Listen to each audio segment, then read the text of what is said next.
네, 반갑습니다. 조용민 목사입니다. 네, 이제 방금 제 소개를 받고 요 강단에 이렇게 서면서 굉장히 마음이 참 이렇게 뿌듯하고 또 부담스럽고 또 감사합니다. 왜냐하면 제가 청년회 때부터 우리 화종 목사님 설교를 듣고 은혜를 받았고요. 실제로 화 목사님이 섬겼던 교회 한 청년이기도 했었거든요. 그런데 또 제가 섬겼던 교회에서 수련회도 이렇게 부르고 같이 한번 또 교제하고 이렇게 하는 시간을 계속 가졌고요.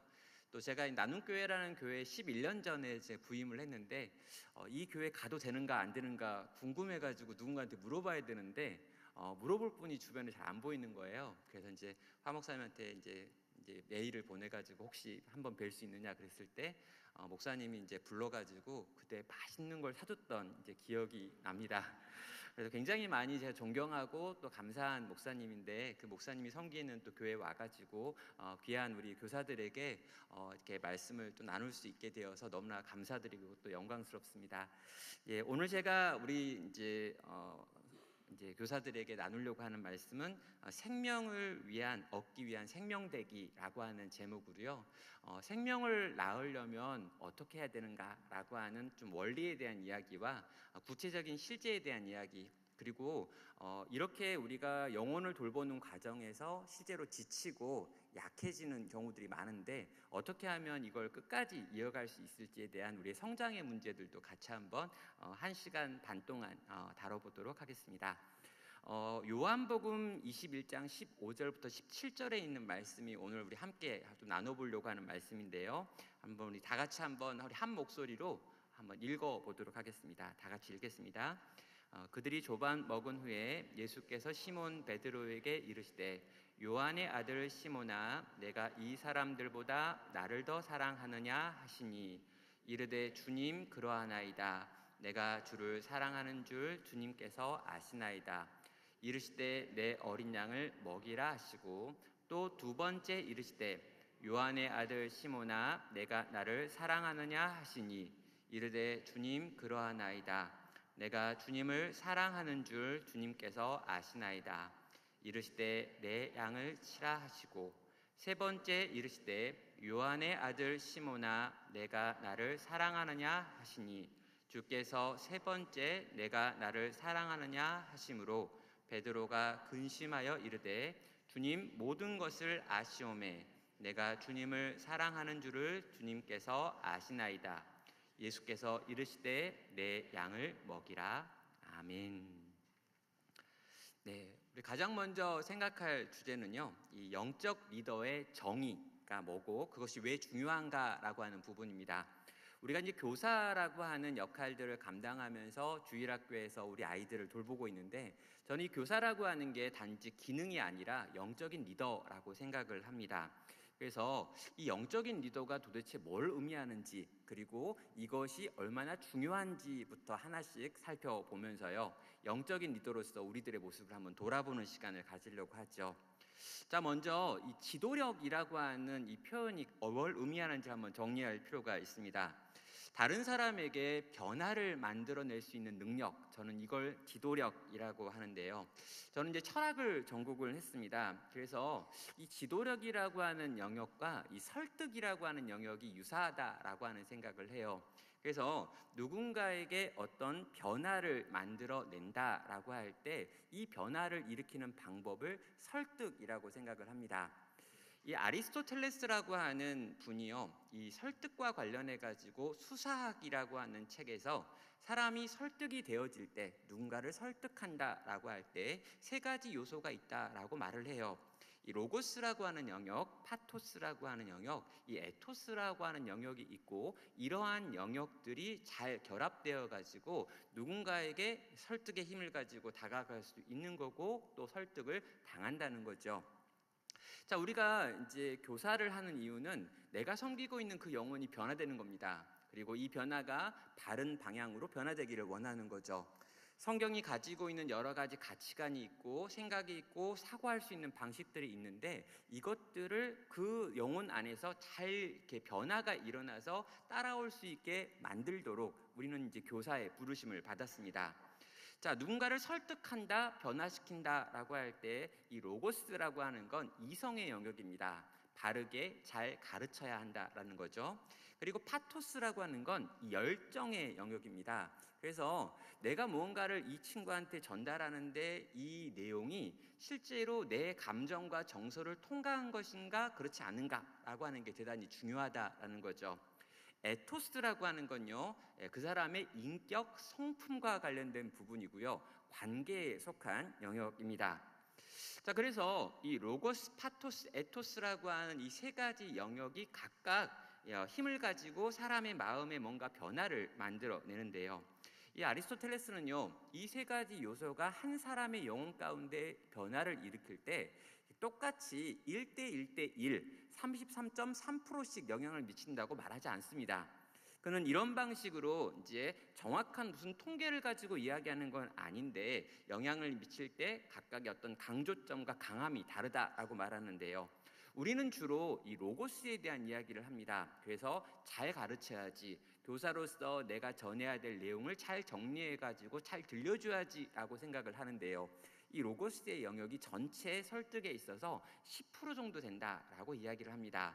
그러니까 잘 가르쳐야 됩니다. 그러나 사람이 변화는 되는 데는요, 이 잘 가르치는 것보다 더 중요한 다른 요소들이 있더라는 거죠. 파토스라고 하는 영역이 열정이라고 하는 영역인데 이게 심지어 로고스보다 3배나 더 중요하다라고 이야기를 합니다. 그러니까요, 제가 누군가에게 뭔가를 가르친다라고 할 때 제가 가르치는 내용, 눈에 보여지는 어떤 문장들보다 더 중요한 게 제가 그 형제와 그 자매를 바라볼 때 가지고 있는 태도, 표정, 느낌이라는 거죠. 여러분, 제가 여러분을 보고 이렇게 환하게 웃으면서 지금 메시지를 전하고 있습니다. 맞죠? 그럼 여러분도 아마 웃어주셔야 됩니다. 여러분, 이게 되게 중요한 거예요. 제가 웃으면서 전할 때 저 사람은 나를 공격하지 않을 거야 라고 하는 생각이 드는 거고요. 또 여러분이 웃어주면서 저와 이야기를 나눌 때 저분들이 지금 이 이야기를 굉장히 수용하고 있는 것 같아 라고 하는 느낌을 주죠. 실제로 제가 무언가를 말하는 것보다 저라고 하는 사람에게서 느껴지는 그 분위기가 많은 메시지를 전한다는 겁니다. 이런 거 있습니다. 어린 아이들을 돌보는 부모님들이요, 아이를 보면서 사랑해 라고 말할 때 아이들은 사랑한다 라고 하는 그 문장을 듣기보다 정말 나를 사랑하는지 이분이 내게 보여주는 눈빛과 태도를 통해서 그 메시지를 이해한다고 합니다. 그런 의미에서 저는요, 이 파토스의 영역 너무너무 중요하다라고 생각을 하죠. 그런데 이 로고스와 파토스를 합친 것보다 더 중요한 영역이 있다라고 합니다. 이게 에토스라고 하는 거죠. 이건 관계이고요, 성품이고 인격이라고 하는 요소입니다. 제가 어느 공동체에 가가지고요, 설교를 어떻게 하면 잘할지에 대해서 강의를 했습니다. 그런데 제가 이제 설교 준비를 이렇게 하고 이렇게 준비해가지고 이렇게 전달하라라고 하는 이 설교에 대해서 거의 이제 100분 넘는 강의를 했는데요. 이 강의를 제가 하는데 청중인 이 신학생들의 태도가 굉장히 불량한 거예요. 그래서 도대체 이 훌륭한 강의를 저딴 반응을 보이면서 하는 저 신학생들은 왜 그런 걸까라고 하는 생각을 했습니다. 그리고 이제 대화를 하는 과정에서 제가 이해가 됐어요. 뭐냐면 제 강의 바로 앞에 다른 분이 오셔가지고 설교에 대한 강의를 했는데 그분이 뭐라고 그랬냐면 설교는 준비를 통해 되는 게 아닙니다. 뭐 이런 얘기를 하신 거예요. 설교는 여러분이 책상에 앉아서 하는 게 아닙니다. 뭐 이러고 설교는 얼마나 준비하느냐라고 하는 질문에 대해서 그분은 한 인생이 설교에 녹아져 있기 때문에 뭐 준비 방법 이런 거 필요 없다고 막 이야기한 거죠. 그러면서 그분이 무슨 이야기를 했냐면요, 이 주일날 아침에 예배 전에 막 설교 원고 마지막 점검한다고 막 그거 붙들고 있지 말고 설교 원고 딱 덮어놓고 앞에 딱 나와서 들어오는 성도들하고 눈을 마주치고 인사를 하고 한 번씩 딱 안아주면 성도들의 마음이 다 활짝 열려가지고 설교를 전하기 전에 이미 마음 상태가 너무 좋다. 그러니까 차라리 그렇게 해야지 마지막에 토시 막 틀린 거 막 찾고 그거 막 하고 그거 할 필요 없다 이런 거였죠. 제가 이제 그렇게 설교에 대한 강의를 방금 전에 들었던 사람들한테 설교는 이렇게 준비해야 됩니다. 발음이 틀려서는 안 됩니다. 몇 번씩 연습해가지고 정확하게 말하세요. 이런 이야기를 하니까 방금 전에 들었던 설교의 강의와 두 번째 들었던 설교의 강의가 너무 반대가 되니까 이제 그분들이 이제 충격을 받고 그냥 두 번째 있는 제 강의를 안 듣겠다라고 하는 반응을 이제 보였던 거죠. 저는 그 내용을 들으면서 분명히 이제 좀 과하다라는 생각도 들었지만 그 태도는 어쩌면 맞을 수 있다는 생각이 들었습니다. 그러니까 정말 멋지게 정말 하나도 틀리지 않는 멋진 원고를 써가지고 전하는 것보다 어쩌면 들어오는 친구들을 한번 이렇게 안아주고 들어오는 친구들한테 그 친구들의 안부를 물어주고 실제로 그 친구들이 일주일 동안 있었던 이야기에 대해서 기억하는 것들을 말해준다면 훨씬 더 마음이 열린다는 거죠. 자, 그런 의미에서 에토스라고 하는 요 성품, 인격, 관계라고 하는 게 어쩌면 전달에 있어서 설득에 있어서 가장 중요한 요소일 수밖에 없다는 거죠. 가령 이런 거죠. 교사가 나를 사랑하는 줄 아는 거예요. 아이들이 저 선생님은 나를 엄청 좋아해. 저 선생님은 나를 완전 아끼거든. 이렇게 생각하고 있고 이미 그런 관계가 형성되어 있으면요. 우리 교사가 조금 잘 못 가르쳐도 뭔가 논리가 좀 빈약해도 그리고 막 불을 토하지 않아도 이 이야기에 대하여 수용할 가능성이 굉장히 크다라는 거죠. 그런 의미에서 에토스라고 하는 부분이 가장 중요하다라고 말하는 이건 어쩌면 진리를 담고 있는 내용이 될 것 같습니다.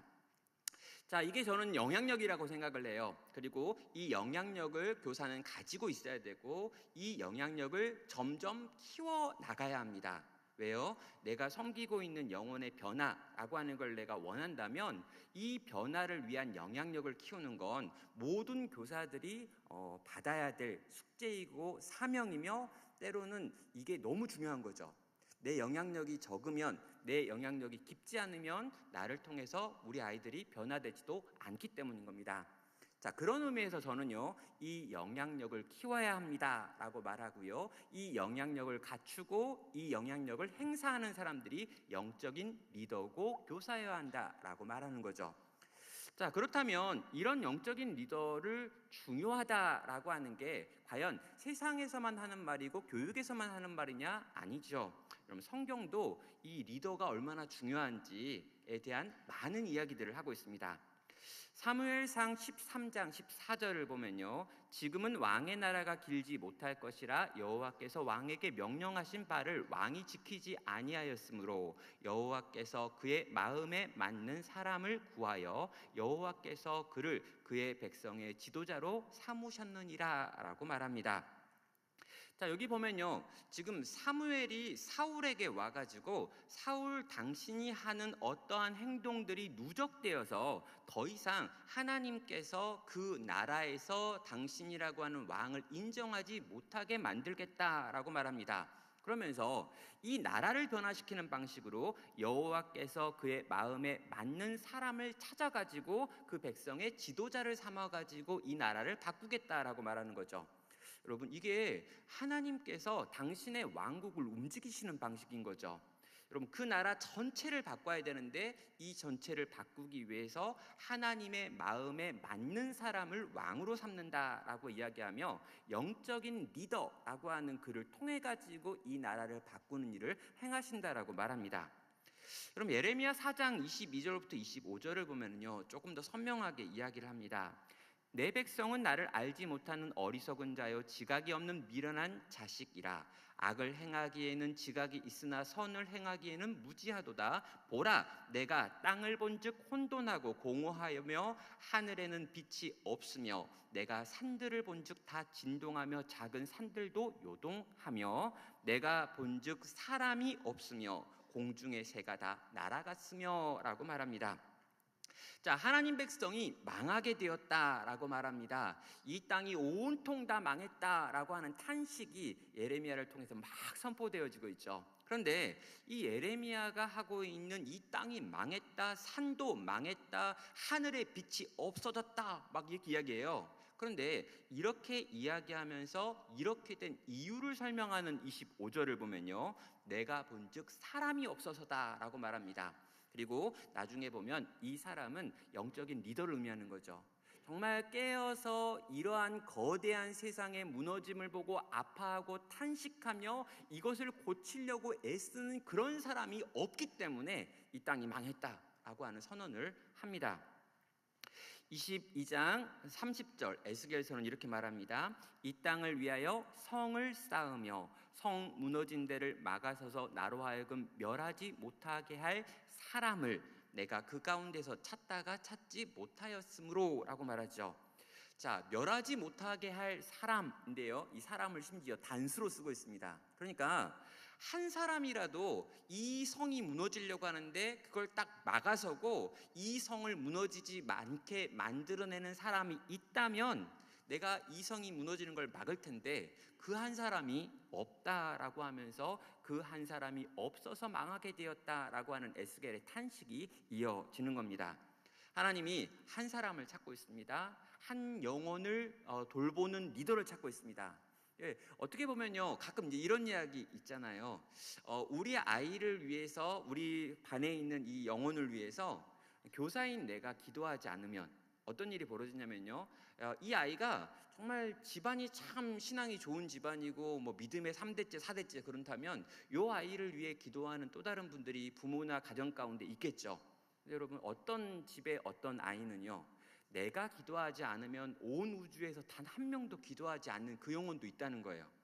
여러분, 때로 우리는 우리의 역할을 생각하면서 너무 쉽게 그냥 때가 되었고 주변 분위기 때문에 밀려오고 끌려와가지고 교사가 되었다라고 하기도 합니다. 그리고 그렇게 억지로 끌려와가지고 이런 일들을 감당하는 그런 분들도 분명히 계시죠. 그러나 저는요, 하나님이 부르셨고 하나님이 그 영혼을 내게 맡기셨다라고 생각하는 거죠.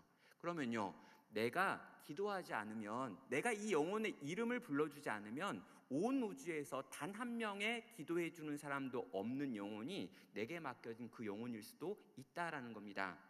한 영혼을 찾고 찾으시는 하나님, 영적인 리더를 발견하기를 정말 기대하시는 그 하나님의 마음을 느끼죠. 에레미야 5장 1절은 더더욱 선명합니다. 너희는 예루살렘 거리로 빨리 다니며 그 넓은 거리에서 찾아보고 알라. 너희가 만일 정의를 행하며 진리를 구하는 자를 한 사람이라도 찾으면 내가 이 성읍을 용서하리라 라고 말합니다. 여러분, 이 말은 아마도 이 소돔과 고모라가 멸망당할 때 이 이야기를 좀 배경으로 하고 있는 것 같습니다.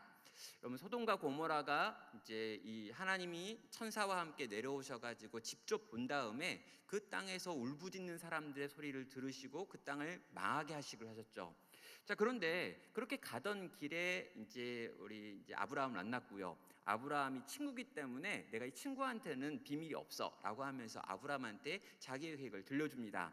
그때 아브라함과 하나님께서 이제 50명부터 시작해가지고 숫자를 줄여가는 대화를 나누죠. 그런 다음에 이 소돔과 고모라 성에 의인 10명이 있으면 내가 이 땅을 멸하지 않겠다라고 말합니다. 그리고 결국에 10명이 없어가지고 그 땅이 망하고 있는 거죠. 자, 이 이야기를 가지고 와서 에레미야는 동일하게 이야기를 합니다. 예루살렘 거리, 그러니까 이스라엘의 수도를 돌아다니면서 제대로 된 사람 한 명만 있다면 그 한 명 때문이라도 이 땅이 구원을 받을 텐데 한 명이 없어서 하나님이 그 땅을 망하게 하신다라고 말하고 있는 거죠. 여러분, 악인이 넘쳐나서 하나님의 진노가 임하는 게 아니라 그 안에서 깨어있는 의인이 없어서 하나님이 그 땅을 망하게 하신다라고 하는 게 이 성경 전체가 가지고 있는 메시지 중에 하나인 거죠. 사랑하는 여러분, 우리가 깨어있으면, 우리가 정말 하나님께 붙들려 있으면, 정말 하나님이 사용하시는 영적인 통로로 정신을 차리고 깨어가지고 그 자리를 지키고 있으면 하나님이 그 공동체를 살리고 지키십니다. 그리고 우리 아이들 가운데 그분의 영향력을 끼치시죠. 근데 여러분, 우리가 그 역할을 못하면, 교사가 그 역할을 못하고 영적인 리더로 교회 안에서 세워진 그분이 그 역할을 안 하시면 여러분, 그 아래에 일어나는 그 모든 일들은 너무나 비참하다라는 거죠. 하나님은 지금도 영적인 리더를 찾으시고 그들을 중요하게 여기신다라고 하는 걸 기억하시면 좋겠습니다. 자, 그렇다면 이러한 영적인 리더에게 자격이 있다면 그 자격이 과연 어떻게 주어지는 거냐라고 물어봐야 합니다. 저는요, 이 영적인 리더 교사로서 자격이 어떻게 부여되는가라고 할 때요, 우리 이제 각각 교회마다 이제 교사를 세우는 어떤 과정이 있습니다. 교사 대학이 있을 수 있고요. 또 교사들을 위한 어떤 프로그램들을 이수한 다음에 교사로 임명하는 절차가 있을 수 있죠. 그리고 이제 이런 절차가 전혀 없이 그냥 사람이 필요해라고 해가지고 거기 가가지고 밥 한 번 얻어 먹었는데 그 다음 주부터 명찰이 주어지고 반이 맡겨지는 그런 경우도 있습니다. 저는 제가 이제 주일학교 교사를 처음 했던 게 언제였냐면 중학교 2학년 때였습니다. 자, 중학교 2학년인데 저희 아버지가 교회를 이제 개척을 하셔가지고 그 개척한 교회에 주일학교가 생긴 거죠. 그래서 중학교 2학년 아마 7월 달이었는데 아버지가 저를 불러가지고 초등학교 5학년, 6학년 반을 네가 담임해라라고 하는 명령이 떨어졌습니다. 제가 이제 그때 이제 복음도 모르고 구원이 뭔지도 잘 모르고 그러는데 아무튼 5, 6학년 반을 저한테 맡으라고 하고 이게 우리 교회의 사활이며 너의 미래다 이래가지고 어쩔 수 없이 제가 맡아가지고 교사가 됐습니다. 예, 그렇게 얼떨결에 교사가 되는 경우도 있죠. 자, 아무튼 우리가 교사가 되고 영적인 리더가 돼가지고 교회를 섬기다 보고 영혼들을 돌보다 보면 끊임없이 우리는 여러 가지 어떤 고민을 할 수밖에 없습니다. 왜요? 내가 심었지만 과연 이것들이 지금 열매 맺고 있는 건지, 내가 지금 잘하고 있는 건지, 정말 이게 맞는 건지 우린 끊임없이 의심할 수밖에 없기 때문인 거죠. 그럼 점점 더 교사하기가 어렵다라고 이야기합니다. 왜요? 말을 안 듣기 때문이죠. 그리고 이제 점점 사춘기도 더 빨라진다라고 이야기합니다. 여기 이제 내가 유치부 교사다라고 하시는 분 있잖아요. 유치부 교사가 제가 보니까 전국에 있는 모든 주일학교 교사들 중에 가장 행복한 교사 유치부 교사 같습니다.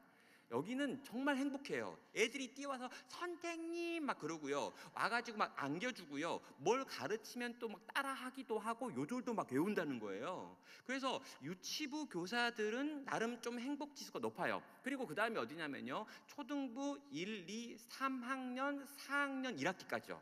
여기까지는 약간 그래도 뭐 애들과 관계도 좋은 것 같고 가자 그러면 가고 오라 그러면 오고 또 엄마들도 말도 좀 잘 들어주고 이렇게 그런 것 같아요. 근데 이제 가장 큰 고난이 어디냐라고 하면 이제 5, 6학년 반을 맡으신 선생님들은 정말 이렇게 마음이 진짜 힘든 것 같고요. 그다음에 이제 중고등부가 있는데 고등부는 그나마 나은데 중등부를 담당하시는 교사분들은 제가 생각해도 정말 너무 감사하세요. 정말 그분들은 뭘 믿고 그걸 할 수 있는지, 평소에 기도를 정말 많이 하시는 분일 것 같고 가정에서 정말 많은 사랑의 공급을 받으시니까 이제 그런 이제 청소년부나 이제 사춘기에 막 올라간 5, 6학년 그 무지막지한 애들 있잖아요. 그 뭐 표정부터 일단 눈빛부터, 그 마스크를 코로나 때부터 썼는데 아직도 안 벗어요, 걔네들은. 아무튼 대단합니다. 근데 이제 그런 영혼들을 돌보다 보면요, 이제 못하겠다라고 생각이 들고 그때 과연 나를 누가 불렀나라고 하는 생각을 합니다. 그리고 얼떨결에 내가 교사가 돼가지고 이 어려움을 당하는 거 아닌가라는 생각을 하죠. 그래서 저는요, 영적인 리더들에게 필요한 것 중에 하나가 뭐냐면 나를 하나님께서 부르셨다, 나가 이 자리에 있는 이유, 내가 이 자리에서 이 영혼들을 섬기는 이유는 그분의 부르심과 섭리 속에서 내가 여기에 와 있는 거다라고 하는 생각이 있어야 하는 것 같습니다. 마가복음 10장 43절부터 44절은 이렇게 말합니다. 너희 중에 그렇지 않을지니 너희 중에 누구든지 크고자 하는 자는 너희를 섬기는 자가 되고 너희 중에 누구든지 으뜸이 되고자 하는 자는 모든 사람의 종이 되어야 하리라 라고 말하죠. 자, 그래서요, 저는요, 이 공동체에서 영적인 리더라고 하는 교사가 되려고 하면 기본적으로 섬기는 사람이 되어야 한다라고 하는 이 명령 때문에 우리를 부르신 분은 기본적으로 하나님이 부르셨다, 주님이 우리를 이 자리로 불렀구나 라고 하는 생각을 해야 한다고 생각을 합니다. 영적인 리더의 자격은 누가 주시는가? 주님이 불렀다라고 하는 거죠. 왜 그렇습니까? 마가복음 10장 40절은 말합니다. 내 좌우편에 앉은 것은 내가 줄 것이 아니라 누구를 위하여 준비되었던지 그들이 얻을 것이다 라고 말하죠. 근데 여러분, 이 얻는다라고 하는 것, 내가 준다가 아니라는 건 나중에 하나님 아버지께서 준비하셨다라고 하는 뜻이라고 밝혀집니다. 또 요한복음 15장 16절을 보면요, 너희가 나를 택한 것이 아니요 내가 너희를 택하여 세웠다라고 말하며 제자들을 부를 때 제자들이 나를 선택해가지고 그 일을 한 게 아니라, 사도가 된 게 아니라 내가 너를 직접 선택해가지고 사도로 세웠다라고 하는 말을 하고 있습니다.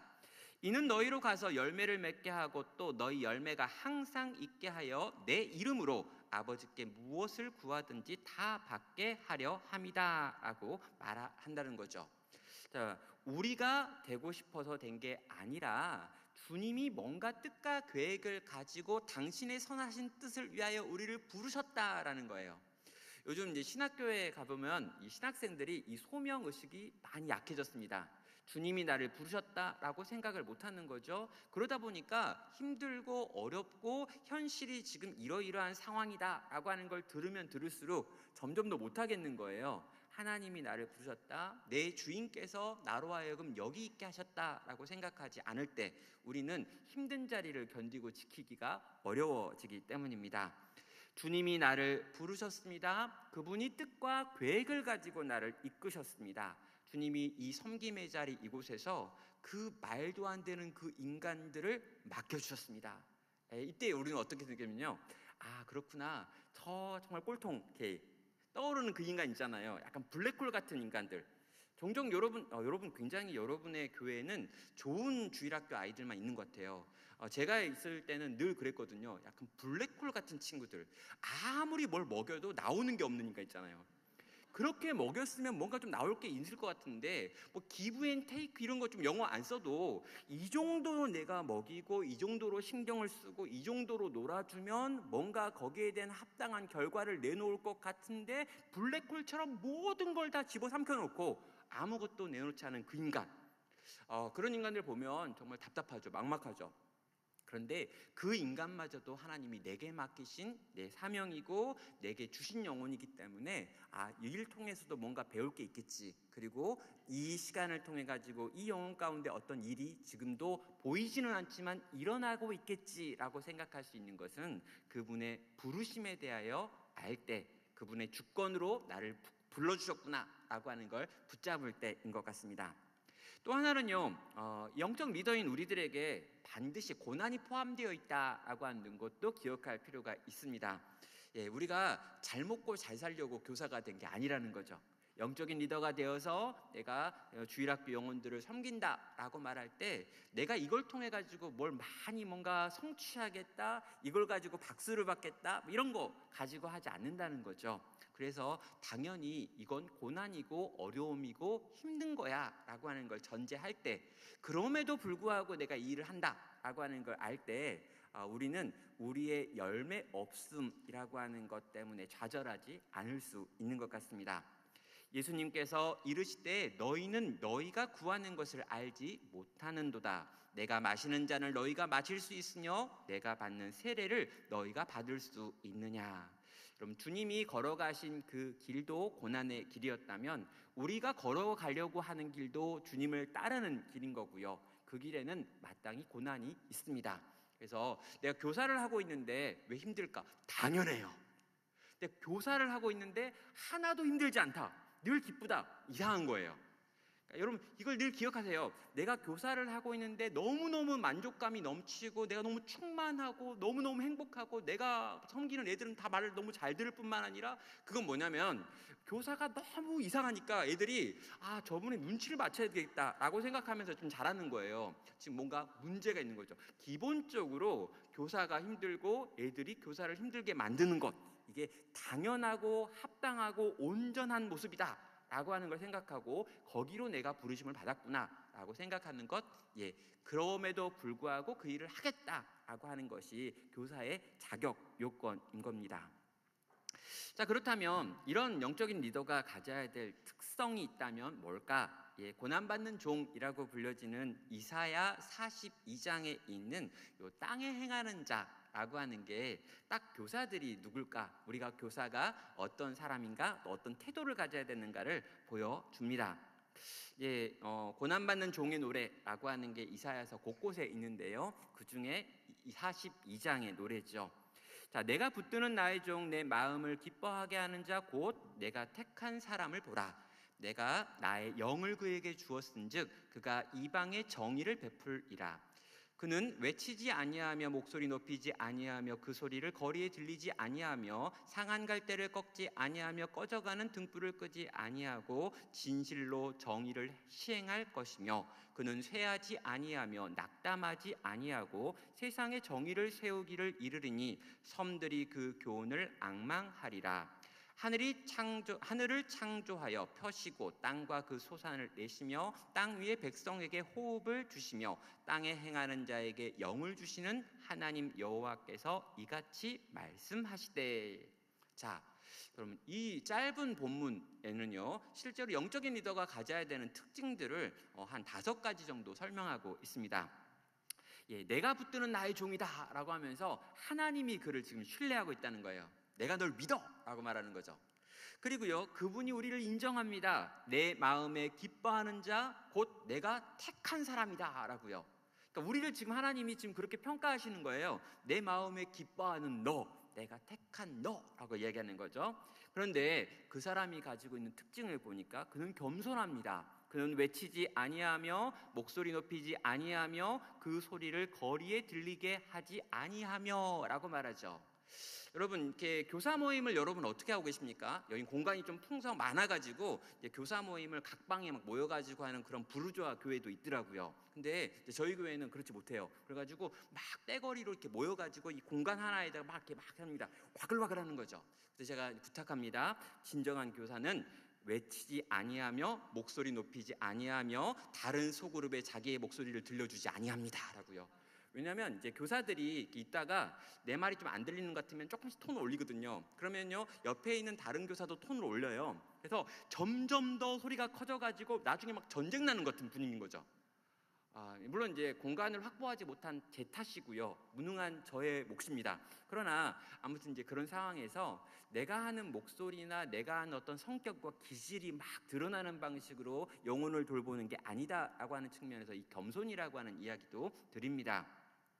그는 공감하는 사람입니다. 상한 갈대를 꺾지 아니하며 꺼져가는 등불을 끄지 아니한다라고 말하죠. 아프고 상한 친구들이 너무 많습니다. 지금 청소년들 진짜 많이 망가진 친구들 많고요. 정말 청년들 보면 정말 안타깝다라고 하는 친구들 너무 많습니다. 그럼 이런 영혼들을 돌보는 나는 그들을 보고 그들의 아픔을 공감할 수 있는 사람이어야 되는 거죠. 리더가 공감하지 못한다면 그 아이는 어디서 공감을 받을까요? 긍정하는 사람이어야 합니다. 그는 쇠하지 아니하며 낙담하지 아니하고 라고 말하는데요. 무슨 말일까요? 영혼을 돌보는 과정에서 우리는 지칠 수 있습니다. 종종 진짜 이제 못하겠다라고 하는 생각이 들 때가 있죠. 그러나 그럼에도 불구하고 그 영혼을 포기하지 않는 것, 그 영혼 가운데 하나님이 지금도 일할 수 있다라고 하는 걸 믿어주는 것, 심지어 부모도 이제 더 이상 넌 안 되겠다라고 했는데 선생님은 믿어줄 수 있는 거, 여러분, 요게 우리 영적인 리더인 교사들에게 어쩌면 필요한 게 아닐까라고 생각을 합니다. 그러다 보니 진짜 어렵겠죠. 이걸 도대체 누가 합니까? 그래서 1절과 이 마지막 이 5절에 보면은요, 기름 부음을 받았다라고 하는 표현으로 지금 이 모든 이야기들이 정리되어 있습니다. 내가 나의 영을 그에게 주었은즉 이 모든 일이 가능하다라는 거죠. 우리가 성령에 충만할 때라야 우리는 이러한 긍정적인 영향들을 미칠 수 있는 자질들을 보일 수 있는 겁니다. 하나님이 나를 신뢰하시고 나를 인정하십니다. 그래서 우리는 겸손해질 수 있고요, 소리질러 외치기보다는 들어줄 수 있는 공감의 사람이 될 수 있으며, 특별히 정말 변화될 것 같아 보이지 않는 그 영혼을 여전히 기대하며 기다려줄 수 있는 긍정의 사람이 되어주는 거죠. 우리의 힘이 아니라 성령이 우리 가운데 충만하게 부어졌을 때라야 가능한 겁니다. 그 성령으로 충만한 교사 되시기를 주의 이름으로 축원합니다. 진짜 그런 교사가 너무 필요합니다. 그런 교사가 어떻게 보면 저라고 하는 사람에게도 그런 교사가 있었고요, 또 저도 누군가에게 그런 교사였고요, 또 그런 교사들을 통해서 여전히 하나님은 사람을 변화시키는 일을 하시니까요. 자, 그러면 이런 영적인 리더에게 훈련이 있어야 될까? 교사에게 훈련이 필요한가? 라고 말한다면요, 저는 교사가 태어난다가 아니라 만들어진다라고 하는 확신이 있습니다. 선천적인 자질인가 후천적인 자질인가에 대한 논란이 많이 있어요. 지도자는 태어나는가 만들어지는가. 날 때부터 이 사람은 정말 이 어떤 영적인 리더로서 어떤 자질들 다 갖추고 태어났다라고 하는 분도 있고, 또 어떤 쪽에서는 이런 모든 것들은 훈련을 통해 가지고 형성되어지고 만들어진다라고 말합니다.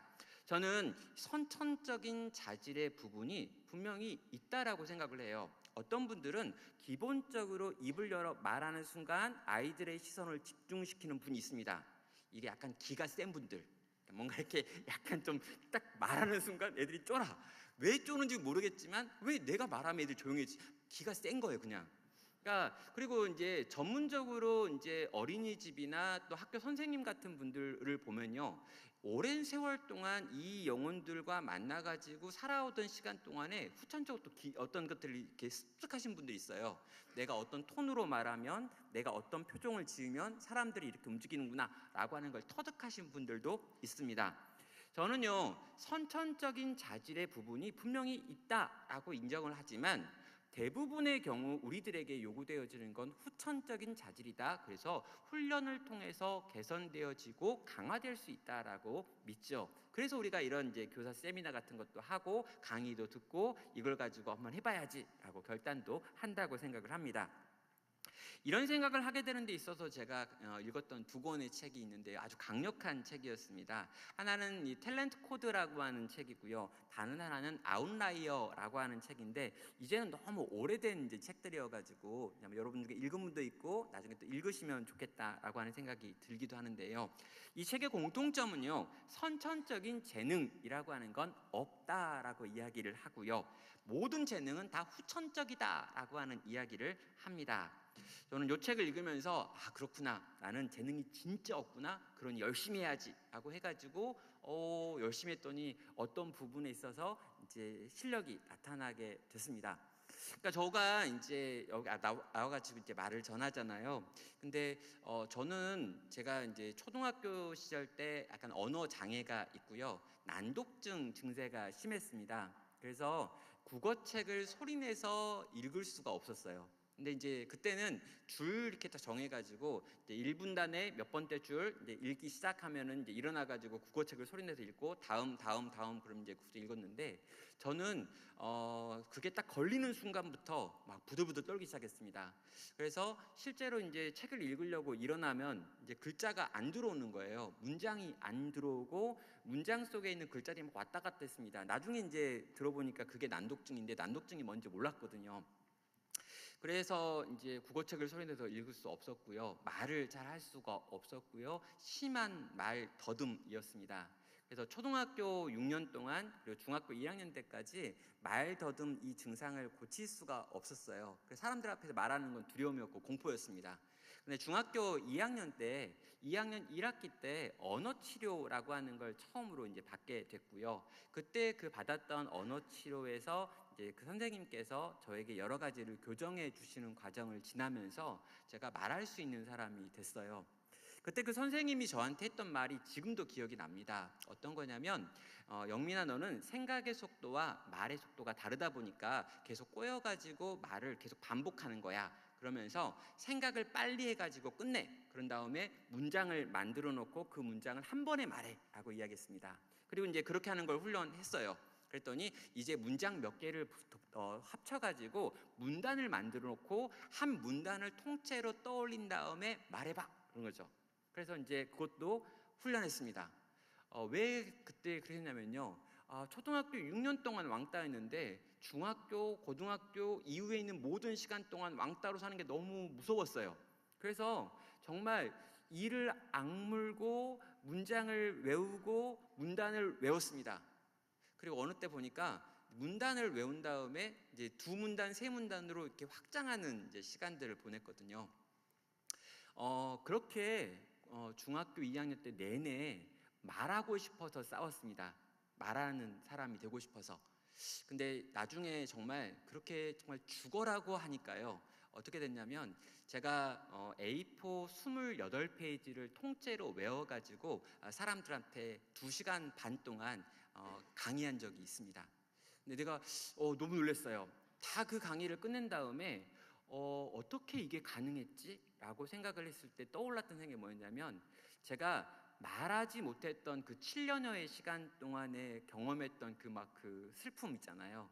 그리고 그걸 어떻게든 해결해 보기 위해서 이제 싸웠던 그 이후에 말을 한번 할 수 있는 사람이 되고 싶어서 했었던 그 언어 치료의 과정, 그리고 그 과정의 결과가 이 원고를 이렇게 통째로 외워가지고 내가 누군가한테 말할 수 있는 사람이 되어지는 것으로 이어졌다는 거죠. 저는 그런 의미에서 선천적인 재능이다. 종종 어떤 분들은 그러거든요. 조영민 목사님이 그렇게 말씀을 잘하는 이유는 선천적으로 타고났기 때문이 아닌가요? 아니에요, 여러분. 지금도 저는 부들부들 떨고 있습니다. 전 진짜 무서워요. 오늘도 화장실 앞에 서가지고 거울 보면서 연습했습니다. 할 수 있어, 영민아. 쫄지 마. 사람들은 다 그냥 너를 쳐다보고 있을 거야. 그리고 너는 여러분, 제가요, 여러분과 눈을 마주치고 있다고 생각하시잖아요. 그죠? 제가 이렇게 웃으면서 이쪽도 보고 이쪽도 보니까 아무도 보지 않아요. 여러분과 여러분 사이에 있는 빈칸을 보면서 이야기하는 거지, 여러분 오해하시면 안 됩니다. 절대 여러분들 보지 않아요. 여러분 제가 보면 제가 어떻게 설교합니까? 여러분이 막 인상 쓰고 졸고 약간 짜증 부리고 딴 거 하고 핸드폰을 뭐 보고 있고 이런 거 보면서 어떻게 해요? 못해요. 그래서 여러분과 여러분 사이에 있는 빈자리를 보면서 마치 여러분을 보는 것처럼 지금 하고 있어요.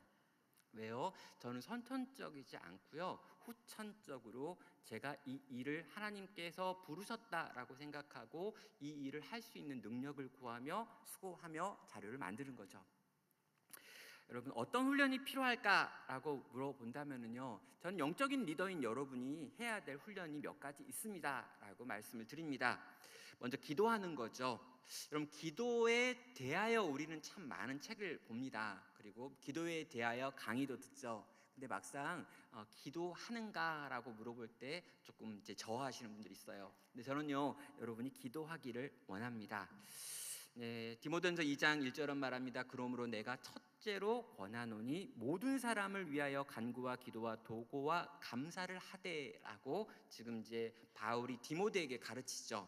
근데 여기 보면요, 첫째로 권하노니라고 하는 표현이 나와요. 그래서 디모데전서 2장 1절 후반에 둘째가 어디 있냐라고 하는 걸 막 찾아보잖아요. 둘째가 안 나와요. 첫째로 번역됐지만 가장 중요하게 권하노니라고 하는 뜻입니다. 모든 내가 영적인 리더로서 필요한 것들이 있는데 그 중에 제일 중요한 건 기도라고 하는 거야 라고 말하고 있는 거죠. 기도에 대하여가 아니라 기도하는 시간이 우리에게 맡겨진 영혼을 위하여 우리에게 필요한 시간입니다 라고 말합니다. 심지어 예수님께서도 그 기도의 본을 육체에 계실 때 보여주셨죠. 나는 누구를 움직일 것인가를 기도를 통해서 우리는 증명합니다. 어떻게 해요? 내가 열심히 일하면 내 수준만큼 영혼을 변화시키는 일을 할 수 있을 겁니다. 그러나 내가 기도한다면 이 기도를 들으시는 하나님께서 하실 수 있는 정도의 변화가 일어날 수 있죠. 저는 우리에게 맡겨진 영혼들에게 일어나야 될 변화는 우리가 만들어낼 수 있는 정도의 변화에서 끝나서는 안 된다고 믿습니다. 내 수준과 내 역량을 뛰어넘는 하나님께서 하시는 일이 우리에게 맡겨진 영혼 속에서 일어난다는 거죠. 저는 가끔 기도해요. 하나님, 정말 이 다메섹으로 올라가고 있었던 이 사울이 정오의 태양보다 더 밝게 빛나는 부활하신 예수님을 만남으로 인하여 인생 전체가 뒤집어진 것처럼 내 아이에게도 그 일이 일어나게 달라고, 우리 아이들에게도 그런 일 좀 일어나게 달라고, 정말 내가 만들어낼 수 있는 수준의 일, 내가 정말 잘하고 잘 가르치고 잘 먹이고 잘 놀아줘가지고 할 수 있는 수준이 요거라면 내가 여기서 끝나는 게 아니라, 주님, 정말 내 영역을 뛰어넘는 오직 하나님께서 행하셔서 만들어내시는 그런 일들이 우리 아이들의 영혼 가운데 일어나기를 원합니다 라고 구하는 기도가 우리에게 있고, 이런 기도가 점점 깊어져 가는 것 필요하다는 거죠.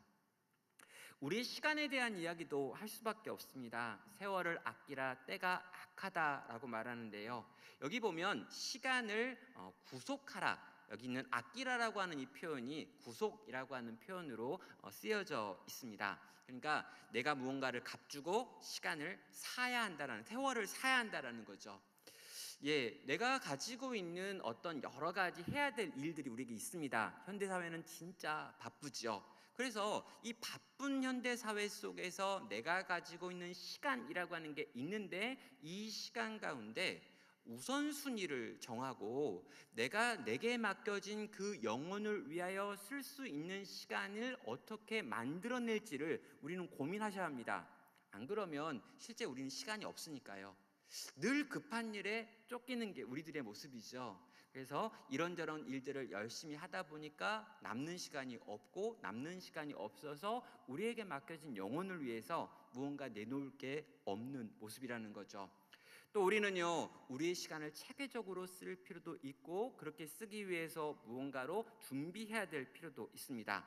그리고 지금 내가 해야 될 그 일은 지금 해야 되죠.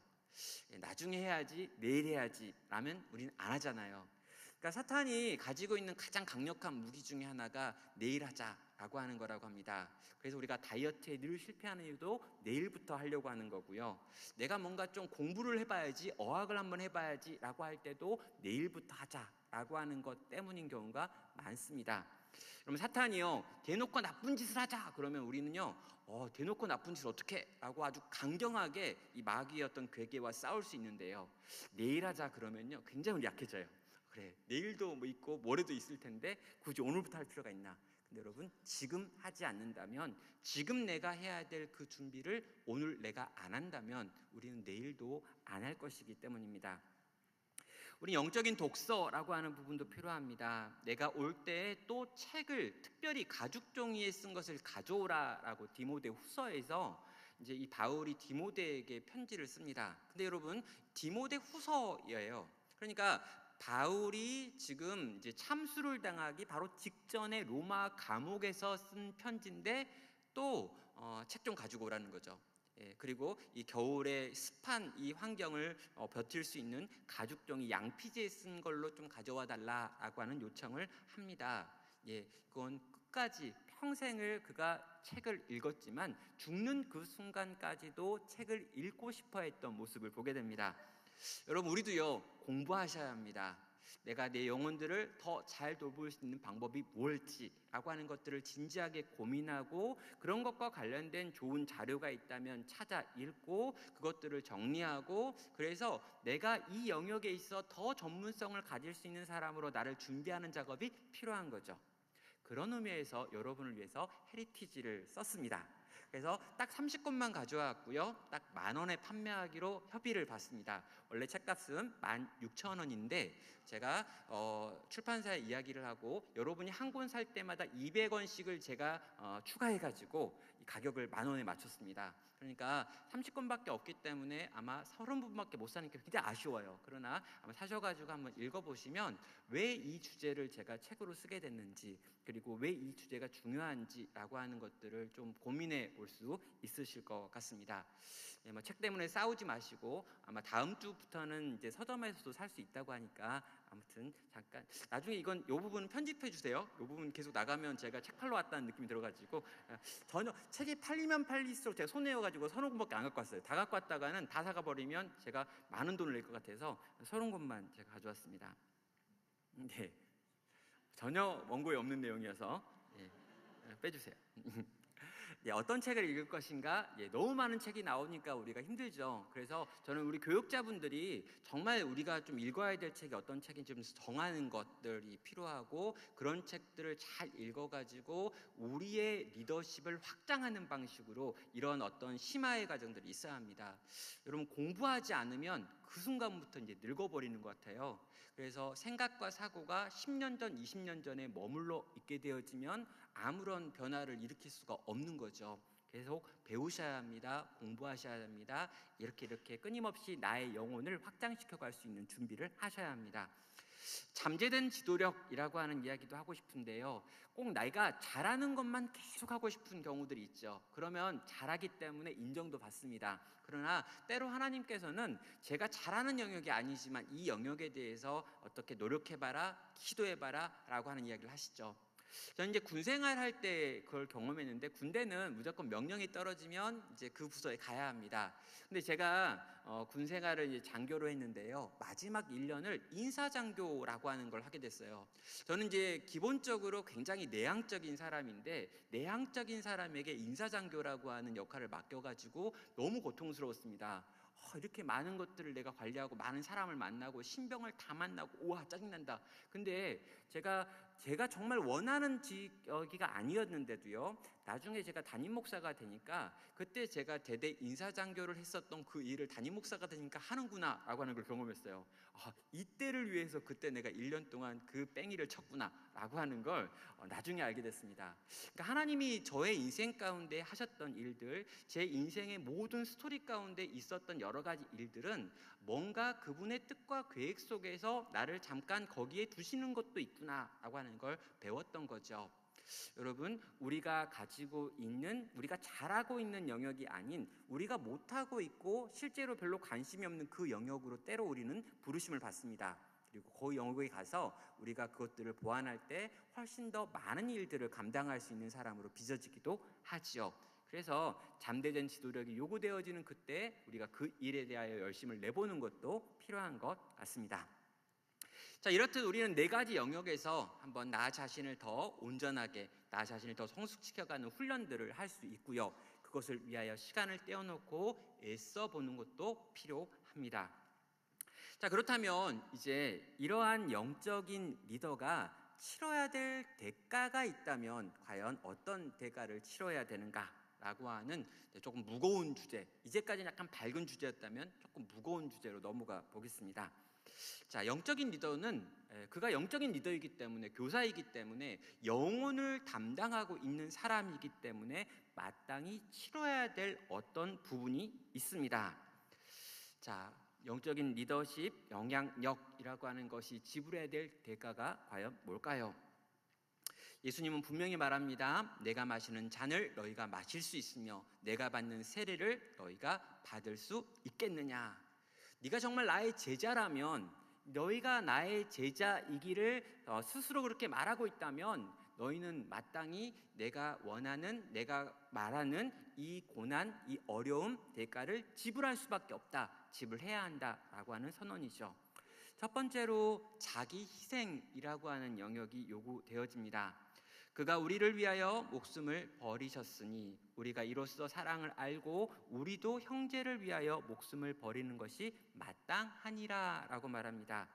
여러분, 예수님께서 우리를 위하여 목숨을 버리셨습니다. 그리고 우리가 그것을 통해 가지고 그분이 우리를 사랑하신다라고 하는 걸 알게 되었습니다. 그래서 우리도 그 예수님의 사랑을 누군가에게 보이기 위한 방식이 뭐냐라고 하면 우리의 희생이라고 하는 부분이라는 거죠. 여러분, 사랑하는데 희생이 없다라고 하는 건 사랑이 아니라 집착이죠. 그럼 부모가 자식을 사랑한다라고 말할 수 있는 유일한 이유는 그 자식을 위해서 허비된 부모의 인생 때문입니다. 여러분, 우리가 남자와 여자가 만났어요. 근데 이 사람이 이 사람을 사랑한다라고 말하려면 사랑한다라고 말해놓고 이 사람이 실제로 이 사람에게 보여주고 실제로 주어야 되는 무언가가 있어야 한다는 거죠. 만약에 내가 상대방이 가지고 있는 이것들이 좋아서 이것들을 취하기 위해서 사랑한다라고 말한다면 그건 사랑이 아니라 집착이라고 부르는 게 맞습니다. 그래서 제가 이제 종종 이제 연애 특강 같은 거 하면 하는 말이 뭐냐면요, 이제 형제와 자매가 있을 때 이 자매한테 형제가 진짜 나를 사랑하는지 확인할 수 있는 질문이 있다라고 이야기합니다. 그런 다음에 이렇게 말하죠. 그 형제를 보면서 내가 지금 심장이 안 좋은데 네 심장을 꺼내서 날 줄 수 있어, 이렇게 물어보라는 거예요. 그러니까 신장이 아닙니다. 신장은 뭐 이렇게 몇 개 있으니까 이렇게 떼서 이렇게 왔다 갔다 할 수 있는데 심장을 줄 수 있어, 이렇게 물어봤는데 약간 주저하는 느낌이다. 그러면 정리하라, 이렇게 이야기하고 있어요. 주저하는 느낌 아니죠. 심장 정도는 줘야죠, 내가 널 사랑한다면. 그렇게 원래 그런 거 아니에요? 그리스도께서 교회를 위하여 자기 생명을 주셨던 것처럼 형제가 자매를 위하여 자기의 심장 정도는 줘야 되잖아요. 맞죠? 저는 제 아내가 필요하다면 제 심장을 언제건 기꺼이 줄 수 있습니다. 왜냐하면 아무리 제가 생각해도 아내가 없이 제가 제 2 아이를 돌보는 것보다 제가 빨리 그냥 가는 게, 그리고 이제 심장 주고 이 아이를 돌보는 게 훨씬 더 이제 제 인생에 좀 나을 것 같아요. 제가 처음에는 약간 주저 있는데 지금은 가차 없습니다. 가차 없. 심장 오주 깔끔하게 이제 너는 좀 고생하고 나는 먼저 가서 쉽게 이렇게 할 수 있어요. 왜냐하면 이제 사랑한다라고 하는 게 그런 것 같더라고요. 사랑한다는 건 예전에는 상대방한테 뭔가 가져오려고 했던 것 같은데 시간이 가며 사랑을 이해하게 되니까 나를 내어주는 게 사랑이구나라고 하는 걸 알게 됩니다. 여러분, 내가 교사가 된다라고 하는 것도 내가 가지고 있는 무언가를 내어주는 거다라고 생각을 하셔야 되죠. 그래서 손해보는 게 분명히 있습니다. 그럼 상처받는 거, 이건 교사가 당연히 이제 상처를 받죠. 이후로도 누구든지 나를 괴롭게 하지 말라. 내가 내 몸에 예수의 흔적을 지니고 있노라 라고 말합니다. 갈라디아 교회를 보니까 바울이 지금 너무 힘든 거예요. 이 갈라디아 교회가 정말 복음을 알고 있고 그 복음의 자유를 누리고 있었는데 지금 율법으로 돌아가려고 하고 있고 이 복음을 버리려고 하고 있고 초등학년으로 돌아가고 있잖아요. 여러분, 이렇게 돌아가고 있는 이 갈라디아 교회를 보면서 너무 마음이 아파가지고 편지를 썼습니다. 갈라디아서를요. 그리고 마지막 부분에다가 제발 날 좀 괴롭게 하지 말라고, 그러면서 내 몸에 그리스도의 흔적이 있다. 뭘까요? 너네 때문에 복음을 전하다가 정말 이 복음을 알지 못하던 교회들에게 복음을 증거하는 과정 가운데 얻은 상처들이 있어 라고 하며 너에게 이제 이야기하죠. 여러분, 그래서요, 우리가 정말 바르게 신앙생활하고 바르게 영적인 리더로 삶을 살고 내가 정말 교사로서 온전한 삶을 살았다면 나도 상처가 있는 거죠. 특별히 이제 우리 사춘기 친구들, 또 우리 청소년을 돌보는 분들에게 정말 부탁드립니다. 상처 받는 게 당연합니다. 왜요? 외계인을 섬기는데 상처 안 받을 생각을 어떻게 하시냐고요. 그 뇌가 지금 재구성되고 있는 그 친구들인데 그 친구들을 섬기면서 욕을 좀 먹을 생각 이런 거 안 하고 있다면 너무 아니한 생각인 거죠. 상처 받는 게 당연합니다. 근데 제가 이제 해줄 수 있는 이야기는 이거예요. 존 버년이 이제 철로역정이라고 하는 이제 책을 쓰고요. 이 철로역정이라는 책의 맨 마지막 부분에 보면 이 크리스찬이라고 하는 인물이 장차 망할 성에서 나와가지고 천성으로 들어가는 이야기가 쫙 펼쳐지는데 마지막에 이제 이 천성을 향해서 들어가게 되어지는 바로 앞에 강이 있습니다. 근데 이 강을 이제 건너가야 되는 거예요. 이 강만 건너가면 이제 천성에 들어갑니다. 그때 이 크리스찬이요, 자기가 입고 있던 갑옷을 딱 벗어요. 그리고 자기가 갖고 있던 무기들도 다 벗습니다. 다 벗으면서 하는 말이 뭐냐면 앞으로 이 싸움을 싸우고 이 길을 걷게 될 이들에게 이 모든 것들을 다 물려주고 싶어가지고 가지고 있는 모든 것들을 다 거의 다 벗어놓습니다. 그런데 딱 하나는 가지고 가겠대요. 그게 뭐냐면 상처입니다. 내가 이 믿음의 여정을 걸어가는 동안에 얻었던 상처, 이건 그리스도께 나아갔을 때 내가 받을 훈장이기 때문에 요 상처 가지고 간다라고 하면서 이제 그 강을 건너가는 거죠. 여러분, 우리가 주님 만났을 때 주님이 우리의 뭘 보고 칭찬하시는가라고 하면은요, 뭐 멋진 거 많이 쌓아가지고 뭐 이렇게 큰 건물, 뭐 이렇게 많은 사람들에게 어떤 좋은 책 이런 게 아니고 내게 맡겨진 그 영혼을 섬기는 과정에서 받았던 상처, 내 몸에 새겨지고 내 마음에 새겨지고 그래서 나로 하여금 울게 만들었던 그 모든 것들이 그리스도 앞에서 훈장이라는 거예요. 그게 어디 있냐고요? 성경에 없는 거 이야기하지 말라고요? 여러분, 그게 어디 있냐면요, 예수님의 몸에 있어요. 예수님이 부활하셨습니다. 근데 부활하신 예수님의 몸에 구멍이 뚫려 있어요. 못자국이 뚫려 있고요, 옆구리에 창자국이 남아 있습니다. 예수님도요, 하나님께 가가지고 자랑하고 싶은 거예요. 이거는 보셔, 하나님 이거 있냐고 이렇게.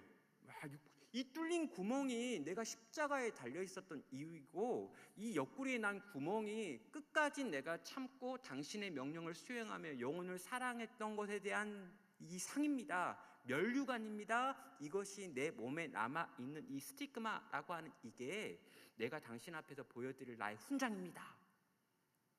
사랑하는 여러분, 그리스도로 인하여 생기는 상처, 내게 맡겨진 영혼들 때문에 그 영혼들을 위하여 수고하다가 얻게 되어지는 상처가 여러분의 몸과 마음에도 있기를 주님의 이름으로 축원합니다. 외로울 수 있죠. 디모데후서 보면 또 바울이 마지막에 다 나를 떠났다라고 탄식하는 부분들 있습니다. 진짜 그런 일도 있죠. 최근에 이제 부산에 있는 이제 한 노회가 하는 이제 교사대학에 간 적이 있습니다. 근데 그 지역 자체가 이제 더 이상 젊은 사람이 살지 않는 지역이 되고 이제 구도심이 되었는데요. 그때 34년 동안 교사로 섬기셨던 한 권사님과 만나서 잠깐 대화할 시간이 있었습니다. 근데 이제 그 권사님이 이제 하는 이야기가 뭐냐면, 자기가 한참 그 막 주일학교가 부흥했던 그때 자기 주일학교가 200명이었다는 거예요. 그래가지고 그 주일학교 부장으로 섬기면서 너무 행복했답니다. 근데 이제 그분이 아직까지 이제 그 교사 이제 부흥에 오신 거죠. 근데 그분이 하는 말이, 지금은 우리 교회에 아이가 4명 있어요라고 이야기하더라고요. 34년 동안 있었는데 막 이렇게 주일학교 애들이 막 넘쳐나던 그 시기를 경험했고, 지금은 다 떠나고 교사도 다 떠났고 교사도 다 없고, 이제 그분이 또 마지막 남은 교사로 4명 아이들을 돌보고 있는 그런 주일학교가 있습니다. 환경적인 요소가 너무 큰 거죠. 상황이 그러한 겁니다. 다 떠나갔고 자기만 남은 것 같대요. 그래서 그 권사님이 이제 저를 붙들고 어떻게 해야 됩니까? 라고 물었는데 그냥 같이 물었습니다. 그리고 내게 맡겨진 그 영혼, 4명의 영혼, 천하보다 귀한 그 영혼, 그래도 계속 붙들어 달라고 요청했죠. 여러분, 때로 우리는 대단히 외로워질 수 있습니다. 피곤한 거, 이건 당연하죠. 당연히 피곤하죠. 애들하고 그렇게 뛰어놀았는데 오후에 어떻게 깨어 있어요? 그때 좀 주무십시오. 저는요, 그 오후 예배 인도할 때 교사들이 자는 거 절대 깨우지 않습니다. 그분들은 좀 주무셔야 돼요. 그때 좀 주무셔야 그 뒤에 소그룹에서 좀 하죠. 막 청년들이요, 막 자요. 대놓고 막 쓰러집니다. 그래도 저는 화내지 않습니다. 걔네들이 아침 8시부터 와가지고 막 의자 세팅해가지고 그 아이들 돌보고 걔들하고 막 이렇게 하고 뭐 먹으러 또 갔다 나오고 막 그랬는데, 그런 다음에 이제 와가지고 오후 예배 때 이제 뭐 예배를 드린다고 있는데 깨어 있으면 너무 좋지만 깨어있지 않다고 해서 그게 뭐 나쁘냐고요. 이때 좀 쉬었다가 힘을 비축해서 그 다음 타임에 이제 청년들끼리 모여가지고 또 더 열심히 또 해야 되니까 괜찮습니다. 여러분, 피곤할 수 있고 피곤해도 괜찮습니다. 그리고 제가 이제 화목사님한테도 말씀을 드릴게요. 주일학교 교사분들이 예배 시간에 조는 건 너무 그렇게 화내지 마십시오. 그건 그냥 당연한 겁니다. 그건 어쩔 수 없어요. 그건 그냥 사랑으로 바라보셔야 합니다. 라고 그냥 말해주세요. 네. 네, 비판과 거절과 압력과 난처함이라고 하는 일들을 경험할 수 있는 거죠.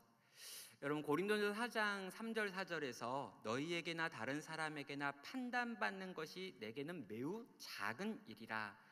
나도 나를 판단하지 아니하노니 내가 자책할 아무것도 깨닫지 못하나 그러나 이로 말미암아 의롭다함을 얻지 못하노라. 다만 나를 심판하시는 이는 주시니라 라고 말하죠.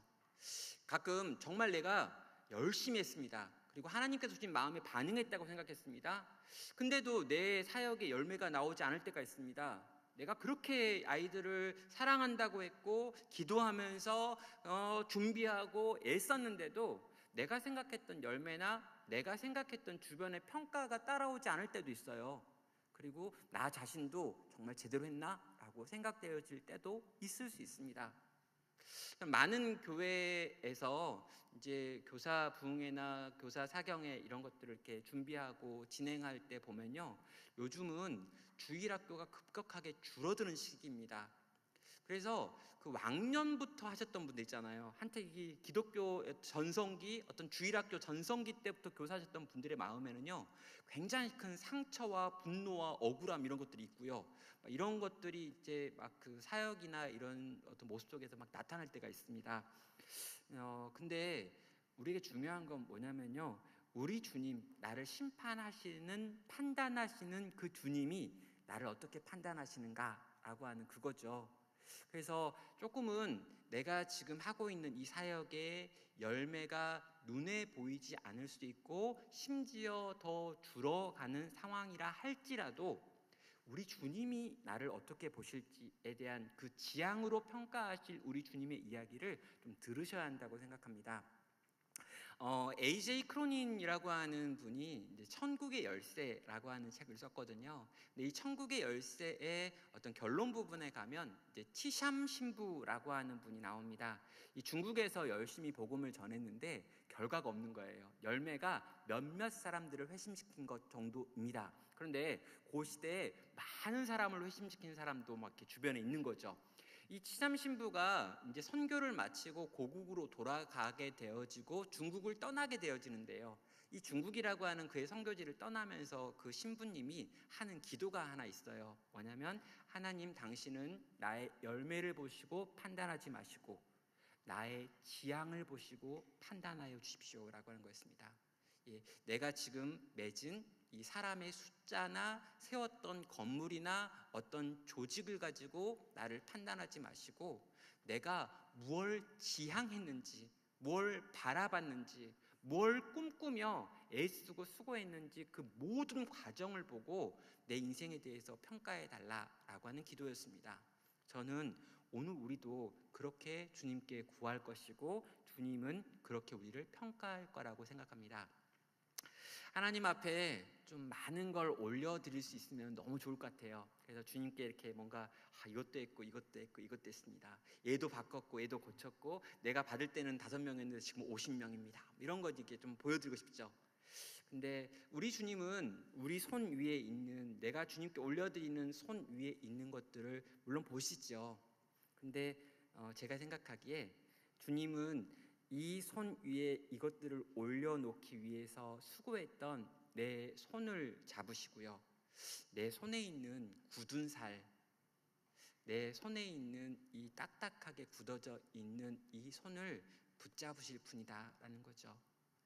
여러분이 수고하고 애쓰고 정말 그 영혼을 위하여 사셨다면 그 이야기들이 주님께 들려졌고 주님은 판단하실 때 우리의 지향을 보시고 판단하실 거라는 걸 믿으시라는 겁니다. 그럼 다른 이들에게 값을 치르게 함이라고 하는 것도 나오네요.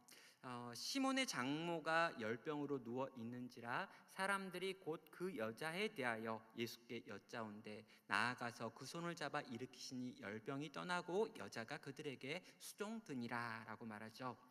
자, 여러분, 제가 요 구절을 넣은 건요, 이런 이제 상상 때문이에요. 자, 여러분, 시몬 베드로가 열심히 이제 물고기 잡고 있었거든요. 배를 타고 그물로 해가지고 물고기 잡고 있었는데 예수님 만났습니다. 그래가지고 시몬 베드로가 이제 이 배도 버리고 그물도 버리고 예수님을 따랐죠.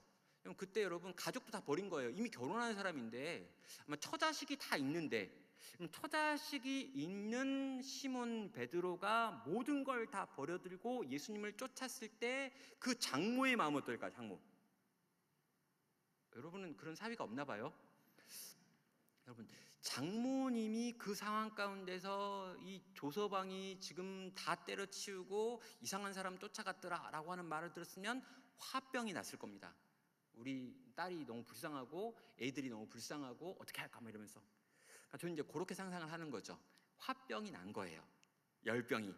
근데 예수님께서 이 시몬 베드로의 장모의 열병을 치료하시는 사건을 통해서 당신의 사위가 잘못된 선택을 한 게 아니다라고 하는 걸 이런 방식으로 증명해내는 이야기가 갑자기 들어와 있는 마가복음 1장 30절에 있는 장모 치료의 사건이라는 거죠. 다른 이들이 값을 치릅니다. 여러분, 그런 거 있잖아요. 내가 주일학교 열심히 봉사할 때 우리 집에는요, 종종 버려두죠. 그러니까 여러분, 종종 우리 집 아이들이 이제 이렇게 이야기해요. 엄마는 제발 교회 학교 선생님처럼 집에서 하면 안 돼? 뭐 이런 거 있잖아요. 선생님 할 때는 그렇게 이렇게 웃으면서 빵긋빵긋, 왜 집에서는 안 그래? 이런 거 있잖아요. 예, 저희 집도 이제 그런 게 있죠. 이제 제가 10여 년 전에 나눔교회 부임을 했고 그 부임한 교회에서 열심히 이제 교회를 섬기고 저희 아내도 이제 어려운 교회 상황 때문에 교회 안에 들어와서 부서를 섬겼습니다. 그래서 주일날 우리 아이들 밥은 아무도 차려주는 사람이 없었죠. 그리고 교회에서 아내와 제가 열심히 이제 부서도 담당하고 예배도 드리고 할 때 우리 아이들은 그냥 왔다 갔다 자기들끼리 알아서 하고 먹고 싶으면 먹고, 나중에 너무 그게 짠하니까 저희 이제 장모님께서 와가지고 밥은 차려주시고 막 이렇게 한 시간들을 보냈습니다. 예, 열심히 주님을 위해 섬겼고 열심히 주님을 위해 섬기는 그 과정에서 분명히 이제 저희 집 아이들이 소외당하는 일이 있었고, 그 소외를 조금 크니까 이제 막 표현하고 있습니다. 저희 집 아이가 이제 대학교 2학년 이제 큰 아이가 됐거든요. 그러니까 제가 보기에 좀 어려 보인다라고 해가지고 제가 실제로 그렇게 어린 건 아닙니다. 예, 그래서 이제 저희 집 이제 뭐 대학생이 된 아이, 뭐 19살 아들 막 둘 다 막 난리를 쳤죠. 그랬던 이야기를 들은 적 있어요. 제 아이가 사춘기 때 저한테 그러더라고요. 아빠는 한 번도 좋은 아빠였던 적이 없어. 막 그러면서 아빠는 좋은 목사인지는 모르지만 좋은 아빠였던 적은 없다. 막 그런 소리 막 지르는데 제가 너무 감사했어요. 아, 좋은 목사라고 불러줘서 고마워. 그런 뜻이 아니잖아. 네, 정말 내게 맡겨진 영혼을 돌보는 과정 속에서 나랑 가까이에 있는 영혼들이 상처받는 일, 또 가족이 어려움을 당하는 일, 아내가 소외당하는 걸 느끼는 일들이 있을 수 있습니다. 그러니까 지금은 저도 잘 모르겠어요. 그때 조금 더 잘했어야 되나? 라고 생각을 할 때도 있고, 이걸 좀 더 내려놓고 이걸 좀 했어야 되나? 이런 고민도 지금 있습니다. 젊은 목사님들에게 어떻게 가르쳐야 될까라고 하는 것도 좀 고민은 돼요. 그러나 이런 일이 벌어질 수 있고 이런 일도 감수해야 될 수 있다라고 하는 건 말씀을 드립니다. 불리한 의견에 대해서 이제 반응을 해야 되죠. 내가 정말 믿음으로 행동했는데 반대가 들어올 때 우리는 고민합니다. 그리스도의 종이 아니냐라고 하는 것으로요. 내가 그리스도의 종이기 때문에 사람의 말이 아니라 그리스도를 쫓겠어라고 하는 선택과 결정을 해야 되는 순간이 우리에게 있을 수 있습니다. 자, 리더가 지불해야 될 대가를 이야기했습니다. 굉장히 마음이 무겁죠. 일부러 제가 7개 맞췄어요. 약간 완전하게. 리더는 완전 고생이다. 교사는 완전 고생이야. 교사가 된다는 건 너무 힘들 거야.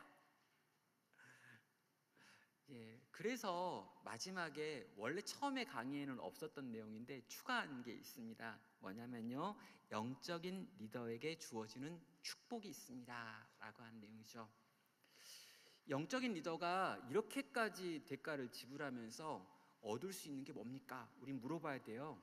그때 저는 이런 거 좀 이야기를 드립니다. 진정한 성숙이라고 하는 게 영적인 리더의 과정을 통해서 나온다. 그러니까 제가 여러분에게 들었던 강의안은 원래 한 2시간 넘는 강의안이어가지고 중간에 이제 구체적으로 여러분의 리더십을 키우기 위한 방법들을 한 요거를 써보시면 좋겠습니다 라고 하는 내용들이 있었거든요.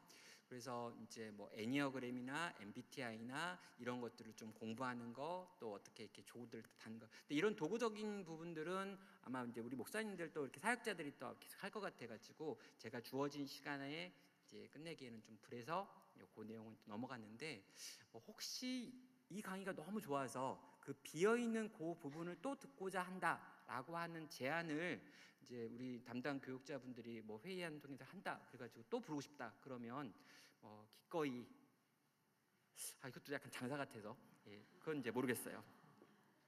근데 이 정도는 다 우리 또 교육자 할 수 있는 부분이기 때문에 마지막 결론으로 이제 가보겠습니다. 예, 우리가 그런 대가를 지불하고 그렇게 내가 영혼을 돌볼 때 어떤 일이 벌어집니까? 예, 주님이 우리에게 주시는 상이 있습니다. 뭘까요? 2가지인데요. 진정한 성숙이라고 하는 게 내가 그 영혼을 돌보는 과정 가운데 일어납니다. 그럼 예배소서 5장 22절에서 성령의 열매가 나오죠. 사랑과 희락과 화평과 오래 참음과 자비와 양선과 충성과 온유와 절제니 이 같은 것을 금지할 법이 없다. 그럼 성령의 9가지 열매라고 하는 게 이렇게 쫙 펼쳐지고 있는데요. 여러분, 이 9가지 열매를 보면 전부 다 관계적인 겁니다.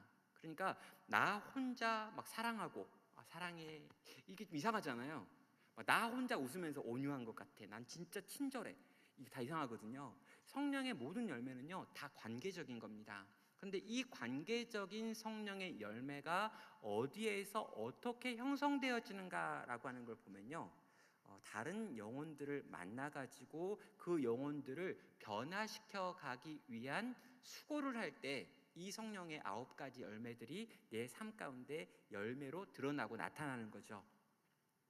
저는요, 교회 공동체 안에서 내가 좋아하는 사람, 내가 편한 사람, 나랑 말이 잘 통하는 사람과 만나는 사람한테는요, 이런 성품의 열매도 없다라고 생각해요. 근데 여러분, 일단 우리에게 맡겨진 영혼들은요, 일단 내 통제가 거의 안 됩니다. 그리고 무한한 사랑을 끊임없이 베풀어야 될 대상이잖아요. 그 영혼들을 변화시키려고 생각하니까 얼마나 힘들어요. 그리고 그 영혼들의 변화를 위해서 그게 하나님의 부르심이기 때문에 내가 어떻게든 열매와 결과로 이 아이들의 변화를 만들고 싶어 라고 하는 사람의 간절함이 있잖아요. 그러다 보니까 그는 진정한 성숙의 여정 가운데 들어가게 됩니다. 그럼 영혼을 돌보는 사람만, 영적인 리더만 성숙할 수 있습니다. 어떤 분들은 말해요. 잘 양육받고 잘 훈련받으면 성숙하는 거 아니냐? 예, 성숙하지 못합니다. 그것만으로는요. 잘 양육받고 잘 훈련받고 잘 배우고 잘 공부하고 그러면요, 멤버로서 내가 할 수 있는 것들을 많이 할 수 있어요. 근데 여러분, 예수님은 멤버가 아니라 리더였습니다. 성경에 나와 있는 대부분의 중요한 사람들도 영적인 리더로서 다른 영혼들을 돌보는 일을 했어요. 그리고 그 과정에서 성숙한 이야기들이 성경 안에 있죠. 그래서 저는 정말 여러분이 지금 여러분보다 연약한 영혼들을 돌보겠다라고 하면서 교사의 일을 감당하고 있는 것 자체가 여러분의 성숙을 위하여 반드시 가야 될 과정 가운데 있는 거다라고 믿는 거죠. 그리고 여러분, 그 과정에서 수고하고 애쓰고 울고 내 무능함을 느끼고 하나님의 은혜를 구하며, 그리고 그때마다 하나님께서 나를 통해서 일하신 걸 맛보고 경험할 때, 그때 내 영혼이 내가 조금 성장했구나, 성숙했구나, 자랐구나 라고 하는 걸 느끼는 거죠. 그럼 제가 꿈꾸는 건 뭐냐면요, 제가 이제 목사로서 꿈꾸는 건 뭐냐면요, 제 영혼이 주님을 닮아가는 거예요. 근데 10년 전보다 지금 제 영혼이 주님을 더 닮았습니다. 누가 증인이냐고요? 우리 교회 성도들이요. 옛날에는 성질을 많이 부리더니 요즘 성질 잘 안 부린대요. 옛날에는 약간 위태위태했는데 덜 위태해 보인대요. 제가 바라는 건 뭐냐면요, 또 10년이 지난 다음에 제가 주님을 더 닮아졌습니다 라고 말하는 거고요. 또 10년이 지나고 더 주님을 닮고요. 그리고 정말 마지막에 제가 이 땅에서의 호흡이 끝나는 그때쯤에 있잖아요. 그때쯤에 정말 하나님께서 기회를 주시면 정말 이렇게 제가 사랑하는 제 지인들과 그들 앞에서 제 시간이 끝난다고 할 때, 그 만나는 마지막 그 시간에 제 모습이 정말 주님을 닮은 모습으로 성숙해 있으면 좋겠어요. 지금도 막 소망이 됩니다. 그때쯤에 사람들이 날 보고, 특별히 내 사랑하는 자녀들이 저를 보면서 아빠는 좋은 아빠는 아니었을지 모르지만 좋은 성도였어, 이런 거 있잖아요. 이렇게 앞에 있는 말 좀 바꿨으면 좋겠지만, 아무튼 뒤에 있는 이건 포기할 수 없어요. 아빠는 정말 좋은 성도였어, 예수님을 닮으려고 노력했어, 아빠의 인생 전체는 적어도 그리스도를 향한 것이었어 라고 하는 고백을 듣고 싶은 거죠. 그럼 이게 우리의 소원 아닌가요? 교사로 무슨 영화를 그렇게 바라셨어요? 교사해가지고 여러분 막 이렇게 맨날 막 상 받고 뭐 교사했는데 막 걔들 중에 성공한 애가 나와가지고 나중에 와가지고 막 절하고 이런 거 원하는 거 아니잖아요. 이 과정을 통해서 내가 얻을 수 있는 최고의 상은 내가 주님을 닮아가는 거예요. 전 여러분이 고생하고 수고하고 있으며 정말 변화될 것 같지 않은 그 영혼 붙들고 씨름했던 그 시간의 결과가 여러분의 성품의 주님 닮아감이라고 하는 열매로 나타날 것이 분명하다고 확신합니다. 주님이 우리에게 그걸 주시겠다고 했으니까요. 그럼 또 마지막에 이런 것도 있네요. 데살로니가 전서 2장 19절입니다. 우리의 소망이나 기쁨이나 자랑의 면류관이 무엇이냐? 내가 강림하실 때 우리 주 예수 앞에 너희가 아니냐? 데살로니가 교회를 바라보면서 바울이 하는 말이죠. 예, 내 소망, 기쁨, 자랑의 면류관, 그것이 곧 너희야라고 말하는 거죠. 내가 섬겼던 그 영혼이 내 면류관입니다.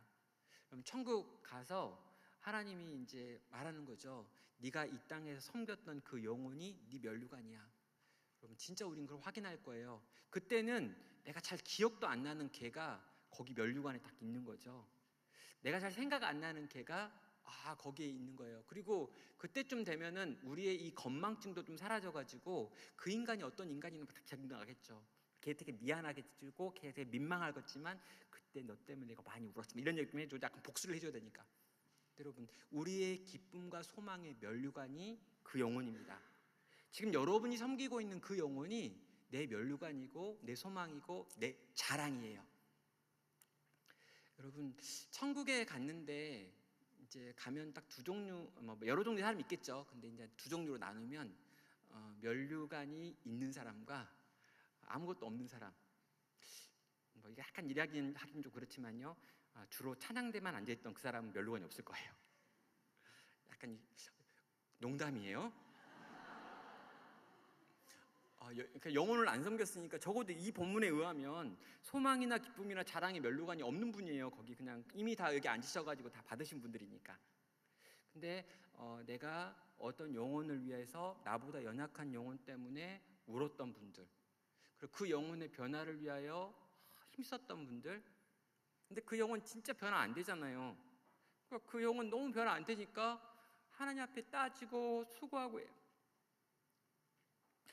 예, 저는 이제 청년사역 12년 했는데요. 청년사역 12년 하다가 곧바로 담임 목사 됐습니다. 근데 이 12년 청년사역 하면서 진짜 많이 울기도 하고요. 중간에 정말 때려치우고 싶다 막 하는 생각도 들고요. 왜냐하면 너무 아픈 애들이 많아요.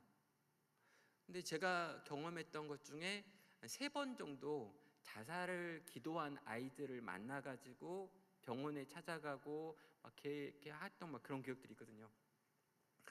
와, 그때마다 진짜 막 못하겠는 거예요. 막 죽겠다고 하고 막 손목을 긋고 막 뛰어내리고, 그리고 막 조현병, 우울증 막 이런 거. 근데 어느 날 그 아이들이 제 기쁨이고 소망이고 자랑의 면류관이라는 생각이 들었어요. 그 아이들이 살아나기도 하고 그 아이들이 회복되기도 하고, 어느 날 그 높은 데서 뛰어내렸던 7층에서 뛰어내렸던 여자애가 결혼한다고 해가지고 남자친구 데리고 와가지고 인사시키고, 와, 정말 말도 안 되는 그 인생이 새로워져가지고 한 가정을 꾸리기도 하고 아이를 데리고 오는 것도 보면서 나는 이 땅에서 자랑과 소망과 기쁨의 면류관을 이미 이렇게 누리는구나 라는 생각이 들었습니다. 사랑하는 여러분, 이 영광의 면류관이 영혼을 섬기는 이들에게 준비되어 있습니다. 분명히 이 땅에서도 그 면류관의 흔적들을 볼 거고요. 영원한 그 나라에서는 완성된 이 면류관을 누리게 될 겁니다. 주께서 사랑하시는 우리 교사분들에게 주시겠다고 약속하시는 그 상 바라며 소망하며 오늘 우리에게 주어져 있는 이야기들 할 수 있는 거죠. 우리는 시작할 때 요한복음 21장에 나와 있는 예수님과 베드로의 유명한 대화를 읽었습니다. 예, 베드로가 이제 예수님을 3번 부인했죠. 그리고 이 3번 부인한 것에 대한 어떤 트라우마가 베드로에게 생겨가지고요. 예수님하고 같이 앉아가지고 이제 식탁에 앉아서 같이 이제 모닥불 피워놓고 고기 구워 먹고 있는데 도무지 예수님이 구워주는 고기를 먹을 수가 없었던 거죠. 그래서 이 아침에 밥 먹는 자리에 있다가 예수님이 따로 베드로를 이렇게 밖으로 불러내셨습니다. 1대1로 이제 둘이 이제 앉아가지고 이런 대화를 나눴죠. 네가 나를 사랑하니? 라고 물어봤습니다. 그래서 이제 베드로가 내가 주님을 사랑합니다 라고 대답을 했죠. 그랬더니 예수님이 너는 나를 사랑하니? 또 이렇게 물어보는 거예요. 그래서 이제 내가 주님을 사랑하는 줄 아시잖아요. 이렇게 했어요. 예수님이 3번째 너는 나를 사랑하느냐? 라고 물었을 때 베드로가 굉장히 근심하고 걱정하고 주저하다가 힘겹게 말을 합니다. 내가 주를 사랑하는 줄 주께서 아시나이다. 이렇게 해석하는 게 맞냐 틀리냐에 대한 여러 가지 논란이 있어요. 아가페, 필레오 막 이렇게 이야기가 있거든요. 근데 저는 요 해석이 좋은 것 같아요. 너는 나를 아가페 하느냐? 물론 힘들죠. 그러나 그래도 사랑해요. 너는 나를 진짜 아가페 하느냐? 몰라. 그러나 그 사랑하는 거 맞아요. 근데 예수님이 마지막에 그럼 넌 날 필레오 하냐 그랬더니 예. 이 아가페는 전적으로 정말 신적인 사랑을 하느냐라고 하는 표현이거든요. 그랬더니 베드로가 그런 신적인 사랑까지는 아니지만 그래도 사랑합니다라고 대답한 거예요. 근데 이제 마지막에 진짜 넌 필레오 하기는 하니? 라고 물어봤더니 그것마저 흔들리는 거죠. 그래서 베드로가 하는 대답이 뭐냐면 진짜 주님을 사랑하는지 사랑하지 않는지도 잘 모르겠어요. 내가 살았던 삶을 생각해보고 3번 부인했던 것까지 떠올려 보니까 진짜 내가 주님을 사랑하는지 잘 모르겠는 거예요. 그래서 겨우 하는 말이 뭐냐면 내가 주님을 어떻게 생각하는지 그래도 주님은 아시잖아요. 우리도 그렇잖아요. 진짜 주님을 엄청 사랑한다? 주님을 위해 내 생명 막 던진다? 이런 거 잘 못하겠어요. 그래도 나는 주님을 좀 사랑하긴 한 것 같아. 그러니까 교사도 하죠. 근데 주님이 진짜 진지하게 진짜 넌 날 사랑하기는 하니? 그랬더니 그것도 막 흔들려요. 근데 이게 우리인 거죠.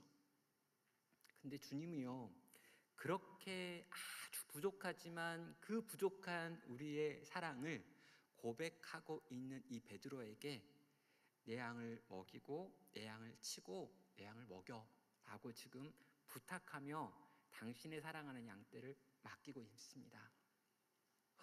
저는 우리에게도 동일한 것 같아요. 우리가 우리에게 맡겨진 영혼을 섬기는 단 하나의 이유가 있다면 주님을 아주 부족하지만 사랑하기 때문이죠. 주님이 나를 너무너무 사랑하시는데 그 사랑에 대해서 반응하면서 나도 주님을 그래도 조금 사랑한다라고 말하기도 되게 부끄럽지만 아주 조금이지만 그래도 좀 사랑하는 것 같아요. 근데 그 사랑을 예수님한테 표현하려고 하니까 예수님 잘 안 보여. 어디 계신지 모르겠어요. 근데 그 사랑이 필요한 영혼이 보이잖아요. 우리 아이들이 그렇고 우리 청소년들이 그렇고 우리 청년들이 그런 거잖아요.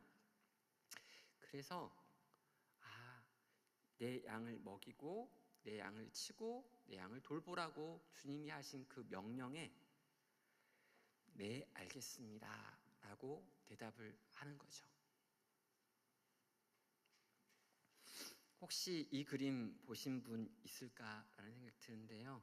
이게 아이와 선인장이라고 하는 이제 어떤 에피소드가 있는 그림책에 있었던 사파입니다. 이 이야기 한번 제가 읽어드리고 이제 같이 한번 기도하면 될 것 같은데요. 이 이야기는 약간 반주가 있어야 되는데 약간 이제 배경음악이 약간 슬프면서도 잔잔하면서도 감동적이면서도 눈물이 날 것 같지만 통곡은 안 되는 고마워요. 아이와 선인장이라는 글입니다. 난 누군가를 사랑한 건 내가 처음이야. 그래서 너를 너무너무 사랑하는데 어떻게 표현해야 될지 모르겠어. 어떻게 하면 너는 행복할까? 아이가 선인장에게 물었어요. 난 그냥 누군가에게 한번 안겨보고 싶어.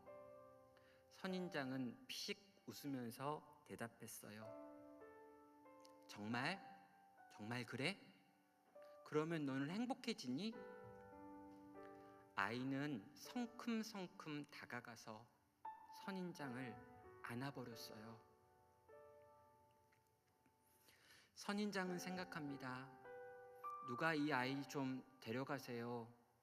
내 가시가 온통 아이를 찔러요. 내가 떠밀수록 아이 몸엔 가시만 박혀요. 아이의 옷이 온통 피로 물들어요. 행복한 만큼 그보다 더 아파요. 누가 이 아이 좀 데려가세요. 데려가서 가시를 뽑아내고 어서 빨리 치료해 주세요. 이러다가 내가 이 아이를 죽이고 말 것 같아요. 누가 이 아이 좀 데려가세요. 아이가 생각합니다. 여전히 선인장은 날 보고 웃지 않아요. 어떻게 사랑해야 되는지 난 정말 모르겠어요. 내겐 사랑이 자꾸 아파요. 그래서 더 꼭 안아주는데 선인장이 웃질 않아요. 웃지를 않아요. 웃지를 않아요. 아이는 더욱 꼭 선인장을 안고 있답니다. 선인장이 웃을 때까지. 선인장처럼 가시가 많은 아이들을, 선인장처럼 온통 가시로 무장하고 있는 우리 청소년들을, 사춘기를 지나가고 있는 그 아이들을, 말귀를 알아듣지 못하는 그 친구들을 온 힘을 다하여 꼭 안아줄 수 있는 그 선인장이 웃을 때까지 포기하지 않는 그런 영혼을 사랑하는, 그리고 그 영혼을 위하여 나의 생명의 일부를 나누어 줄 수 있는 그런 우리 교사 되기를 주님의 이름으로 축원합니다. 우리 함께 같이 기도할까요? 하나님, 한 알의 밀알이 땅에 떨어져 죽어야지만 그 자리에 생명이 만들어진다고 하셨는데, 주님의 생명이 쏟아진 그 자리에서 내 생명이 만들어졌는데, 오늘 주님, 나도 내게 주어진 생명을 나누어서 새로운 생명을 키워내게 하여 주시옵소서. 내게 맡겨진 그 영혼 시간 떠올리고 생각하기 원합니다. 우리 반에 있는 그 아이들, 우리 부서에 있는 그 아이들, 그리고 혹여나 자녀를 키우고 있는 분들이 있다면 내게 하나님 주신 그 자식들 품고요, 이 시간 주님, 내가 그 영혼을 위하여 내 생명을 나누겠습니다.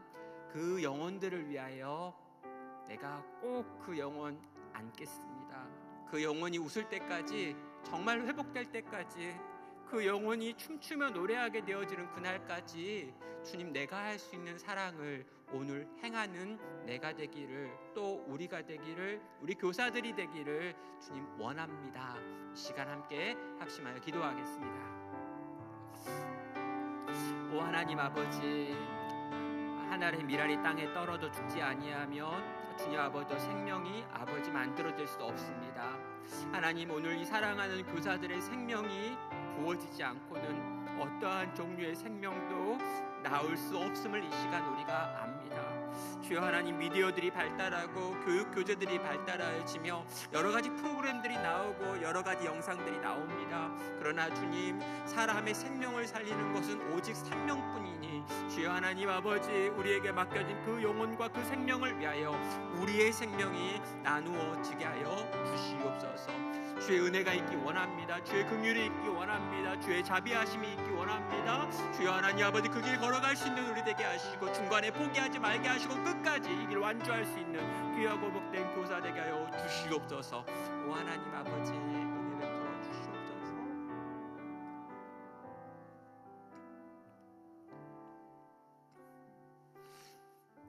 사랑과 은혜가 많으신 하나님 아버지, 주님의 생명이 쏟아진 그 자리에서 우리의 생명이 시작되었습니다. 우리가 그 주님을 사랑합니다.